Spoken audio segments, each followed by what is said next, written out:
Hello, SGD, Sacred Geometry Decoded and Science of the Symbols. This will be part 26. So I've been especially with a focus on Athanasius Kircher. He's an important Hermeticist, Egyptologist, Jesuit, and amongst other things. So previous I touched on, so this is on here we have a woodcut from his Oedipus Egyptiacus publication, and this will be the feature, the Ouroboros, the snake eating its tail.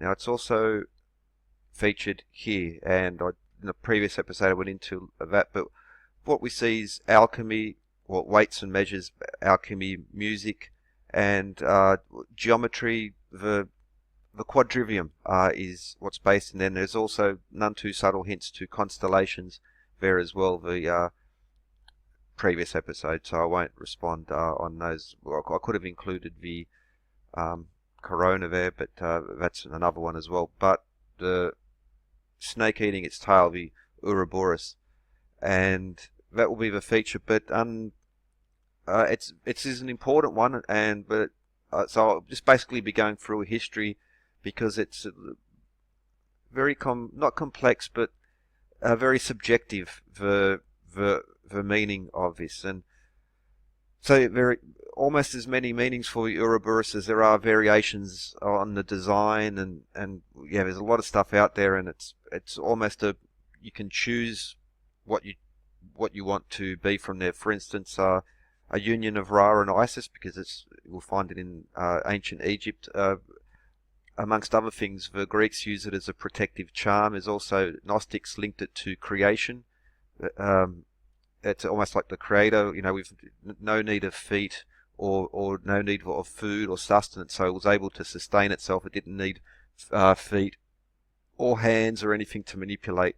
So that's one aspect of it. Also connected to duality. Some say it's a symbol of time, cycles of time, whether the lifetime. Also aspects of similar to the phoenix, as it's, the child rises from the ashes of the parent. In this way, there's this cycle going on there.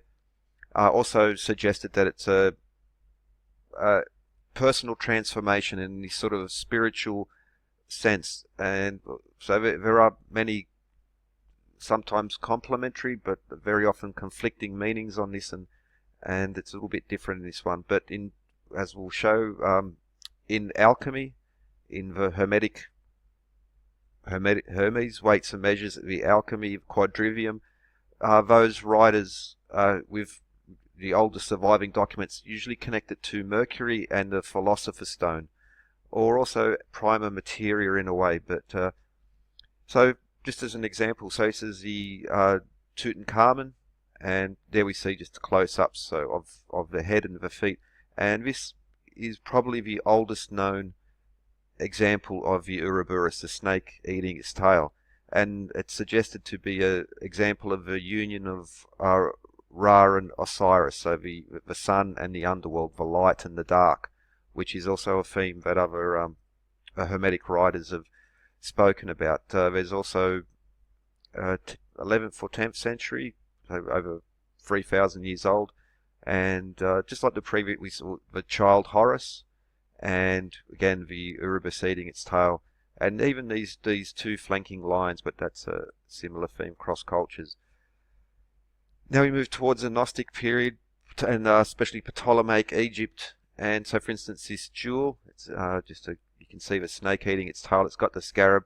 This was from the 1st century BC, end of the Ptolemaic with the Romans in Egypt.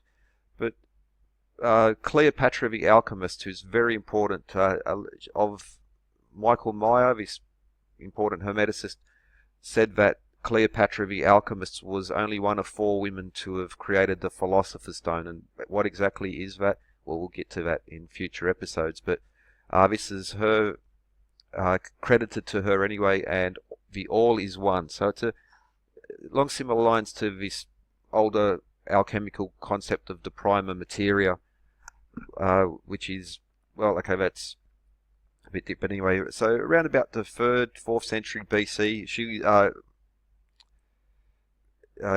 J.D. Mylius, and this is he wrote and drew this depiction of her. Now, okay, notice well, the laurel as well, so it's worth pointing out. Kirsch's picture as well. What we have a similar theme going on there, but just as an example. But J.D. Mylius, so all these names that you can Google these and find, because there's so much beautiful artwork, so much publications. You can go for years talking about it. But he and others especially refer to Cleopatra the Alchemist, and she's also credited with creating the alembic, which is basically a distillery, the essential tool in distillation. There's also some suggestion that this connects to the yin and the yang principle, such as, by this famous sign in Eastern philosophy. Now, moving ahead, so with the fall of Rome, we had basically the Byzantines, but the Persians and the early caliphates was the center of learning in the Mediterranean world at that time, and certain Geber and these other alchemists, chemists, physicians were at the forefront of the time. But we see the same emblems and symbols and themes. Now I'm not going to try and pronounce that name, but this is another example of Islamic alchemy and how it's drawing on these older streams of knowledge. And there's a lot of, if you just do a Google search for it, you'll see there's a lot of Egyptology connections there as well.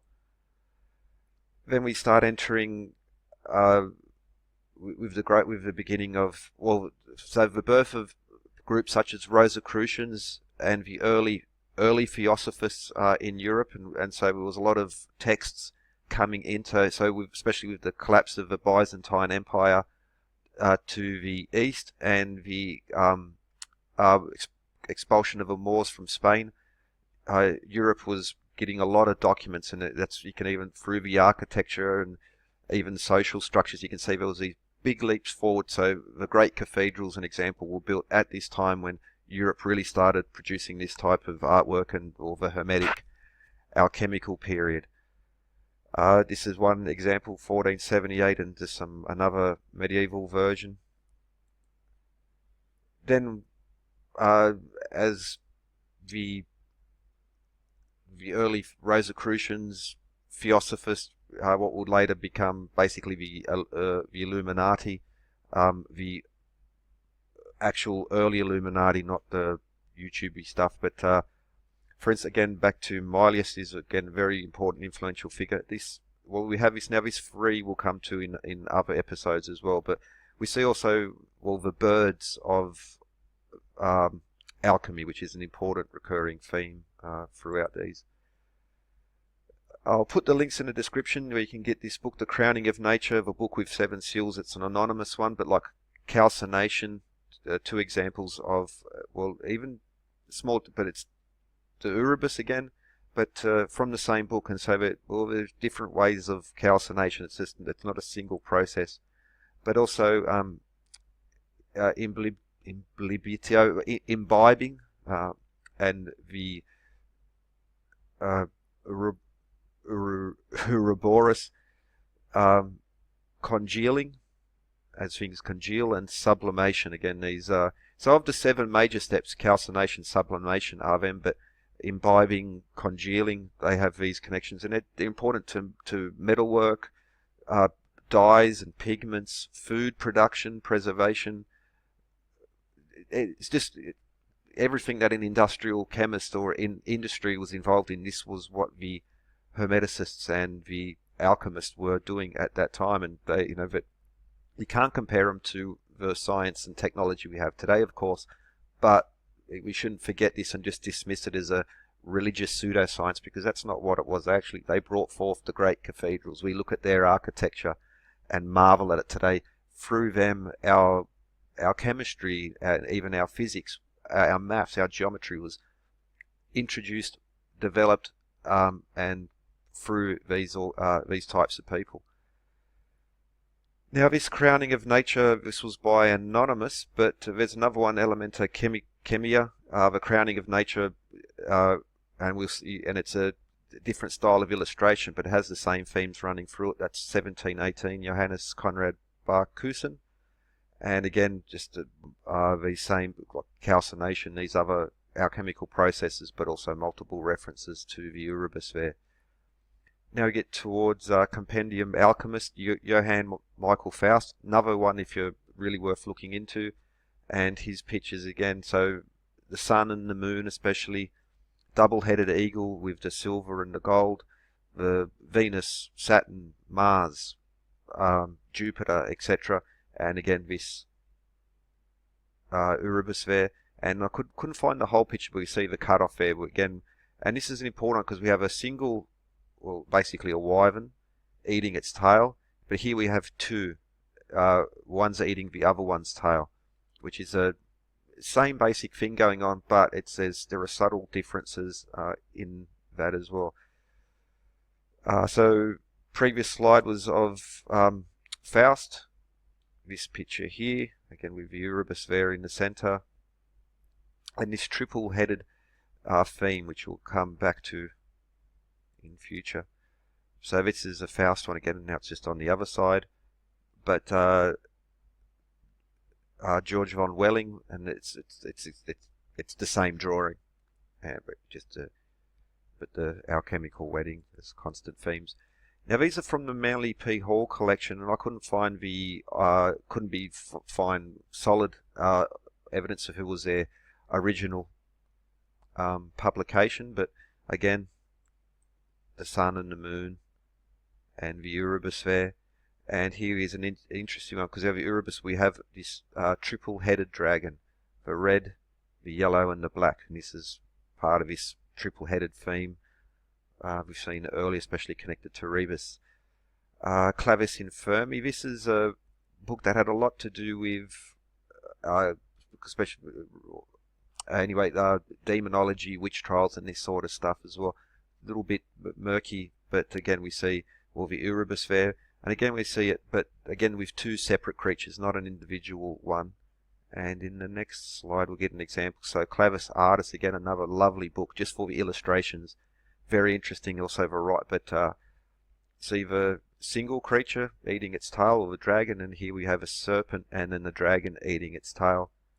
And so for instance again now we see the single, but we also see the double, and especially around this period of Clavis Artis, there, if you look at the other ones, there's clearly hermetic alchemical descriptions going on, even the processes, the laboratory equipment, but just these illustrate, but yeah, the lab equipment and all there. And again we're seeing these, that's symbol for Mercury, which is planet, the planet, the god, and the element, and the same applies. This has been throughout now, even terra or earth, vegetable and mineral, and these early concepts of how did they organize and describe the different elements. And now we have the periodic table, but they were attempting to do the same thing, create some sort of order out of it. Jan van der Straat, well, you see the Ouroboros is there. That's again the Nova Ruperta, basically writing on new inventions and stuff that was coming out. Now again is now a masonry. You see Ouroboros around the outside and Solvet Coagula. Eliphas Levi, this famous picture of his, Solve and Coagula, and this is also one of his pictures, as above so below, the Ouroboros around the outside. Theosophists use this symbol. Again we're seeing you could transpose those onto older hermetic illustrations. Famously August Kekule, I'm not sure of exact pronunciation, organic chemist, but he had a dream where the Ouroboros gave him the structure for benzene, for instance, is just one. Now this is a quote from Jung, and he talks about archetypes, got a lot of, very interested in his ideas, but it is said of the Ouroboros that he slays himself, not says himself, sorry, there's a typo there, and brings himself to life, fertilizes himself, and gives birth to himself. And just I'll pause a moment. Okay, just fix that typo, but it is Carl Jung, very famous psychologist, so especially in regards to archetypes and mysticism, in a way you could say that as well. But he was also spoke a lot about squaring the circle, for instance, is one of his themes which he connects to archetypes having this deep subconscious meaning. but also alchemy. But so amongst other things, he mentions the Ouroboros. It is said of the Ouroboros that he slays himself, brings himself to life, fertilizes himself, and brings birth to himself. Again, very similar to the phoenix, the rising from, the child rising from the ashes in a way in these cycles. But there's another quote by Jung: the alchemical operations were real, only this reality was not physical but psychological. I didn't want to have to read all the whole text, but this has been picked up on, and I think it has been, again, when you sort of cherry pick a quote, you lose the meaning of it, because it's now like the alchemy is a spiritual, a psychological. Well, now, for instance, go back to Pythagoras and Plato, especially Plato, famous as a philosopher, but also the Pythagoreans at the time. And what the Platonic solids, for instance, but they were very interested in math, geometry, and by observing nature. And so by observing these patterns which occur in nature, which are natural laws, if you want to call them divine laws, that this would therefore apply to the human world. So, for instance, Plato's number, like famously that 5,040 citizens was a perfect number for a city, and which has lovely connections again to geometry, arithmetic, and even astronomy and music, Pythagorean hammers and music. So these philosophers, Plato and Pythagoras being classic examples, let no one ignorant of geometry enter my door. They saw that these natural laws, the way that the cosmos is built and the way it operates, is the best way, or at least a foundation stone to build your human philosophy upon. And so that quote of Jung again: the alchemical operations were real, only this reality was not physical but psychological. Again, it's cherry picked a little bit, because, and then now it's been used by others to justify other things, but it's no, clearly the alchemical operations were real. The techniques that's still with us today, that and that was the alchemy. But just like the Pythagoreans and Platonists, the Hermetic philosophers saw that there were certain rules in nature in regards to the way things react to one another. For instance, Mercury amalgams Mercury's, it wants to mingle with other elements. It's very, it's a slip of, but if you get Mercury wants to react with things. That's why it's so important in mining, for instance, because it will form amalgams. Certain chemicals don't want to mix, or they'll only mix under certain circumstances, and and certain operations take time, and they have to be done in a certain way, and so these natural laws of chemistry served as a basis, just like the geometry and math and music of Pythagoras and Plato.